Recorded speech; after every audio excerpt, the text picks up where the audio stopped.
Hello friends, कैसे हैं आप सभी लोग। मेरा नाम आरुषि है और आज के सेशन में हम कंप्लीट कर लेंगे पार्लियामेंट से related important points, important notes, complete notes. Parliament जो नया हमारा संविधान जो हमारा नया पार्लियामेंट बना है उससे रिलेटेड हम सारे जो भी पॉइंट्स हैं वो आज आपके साथ शेयर कर रहे हैं।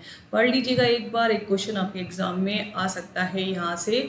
तो नया पार्लियामेंट जो नया संसद है उससे रिलेटेड क्वेश्चन है। इसका वास्तुकार विमल पटेल।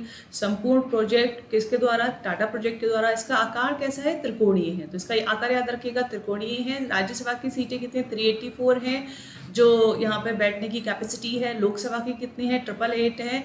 संसद में जो कुल सीट्स हैं, कैपेसिटी कितनी है?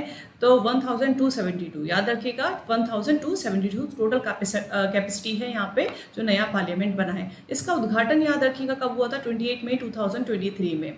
और इसका जो थीम है, राज्यसभा का कमल है और लोकसभा का मोर है। इसमें 3 द्वार दे रखे हैं, पूरे पार्लियामेंट में 3 द्वार हैं जिनका नाम है ज्ञान द्वार, शक्ति द्वार और कर्म द्वार।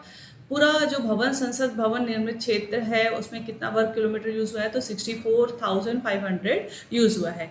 अब यहाँ पे आर्टिकल्स की कुछ बात कर लेते हैं। हमारा जो पार्लियामेंट होता है, संसद है, वो 3 पार्ट्स में डिवाइड है। इसी को तभी कंप्लीट हम संसद बोलते हैं। तो वो है लोकसभा, राज्यसभा और प्रेसिडेंट। 3 चीजों में डिवाइड है, लोकसभा, राज्यसभा और प्रेसिडेंट। 3 अंग हैं। तो पूछा जाएगा पार्लियामेंट के कितने पार्ट्स होते हैं या कितने अंग होते हैं? तो 3 याद रखिएगा, लोकसभा, राज्यसभा और प्रेसिडेंट। प्रेसिडेंट का आर्टिकल हमारा कितना है? 52। प्रेसिडेंट हमारा आर्टिकल 52 में है।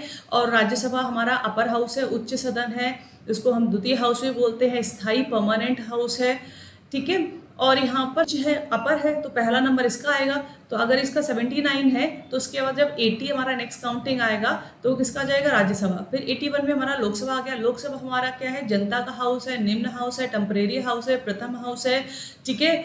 और जो भंग होता है वो लोअर हाउस ही है। अब इसमें टोटल सीट्स मालूम कर लेते हैं कितनी कितनी रहती हैं, एग्जाम में पूछ लेते हैं, क्योंकि यहाँ पे जो बैठने की क्षमता है वो तो उन्होंने 384 दे रखी है, मगर ये अभी सीट्स बनाई गई हैं। इसका मतलब ये नहीं कि इतने लोग हैं, है ना। तो यहाँ पे जो अभी पार्लियामेंट पे है वो 250 आप मैक्सिमम यहाँ पे रख सकते हैं, अधिकतम संख्या जो हो सकती है, जिसमें से 238 निर्वाचित सदस्य होंगे और 12 नॉमिनेटेड होंगे। बट अभी कितने हैं? 250 में से 245 है, जिसमें से 238 में से एट प्रेजेंट 233 है और 12 नॉमिनेटेड है। ऐसे ही हमारा क्या है? लोकसभा में है। आर्टिकल 81 है, लोकसभा में जो अधिकतम सीटें जो हो सकती है 552 अपॉइंट कर सकते हैं, मैक्सिमम कुल निर्धारित सीटें हैं। मगर एट प्रेजेंट कितनी है? 543। पहले 545 थी, क्योंकि जो 552 सॉरी 5 यहाँ, हाँ करेक्ट 545 क्योंकि 52 तो हमारा मैक्सिमम है। 545 में जो 2 था वो नॉमिनेशन जो करते थे, एंग्लो इंडियन को नॉमिनेट करते थे, वो अब हटा दिया गया है 104 अमेंडमेंट के द्वारा, ठीक है। तो 550 में से हम स्टेट से ले सकते हैं और 20 मेंबर्स कहाँ से आ सकते हैं? यूटी से। तो एट प्रेजेंट कितने हैं? 524 राज्य से हैं और 19 यूटी की है, 2 एंग्लो इंडियन। अब ये कॉन्सेप्ट खत्म। तो आई होप आप आज की वीडियो में आपको सारे पॉइंट्स रिलेटेड टू पार्लियामेंट समझ में आ गए होंगे, क्लियर हो गए होंगे। और मिलते हैं नेक्स्ट वीडियो में जिसमें हम डिस्कस करेंगे पार्लियामेंट, लोकसभा और राज्यसभा से रिलेटेड और महत्वपूर्ण पॉइंट फुल थ्योरी में। Thank you.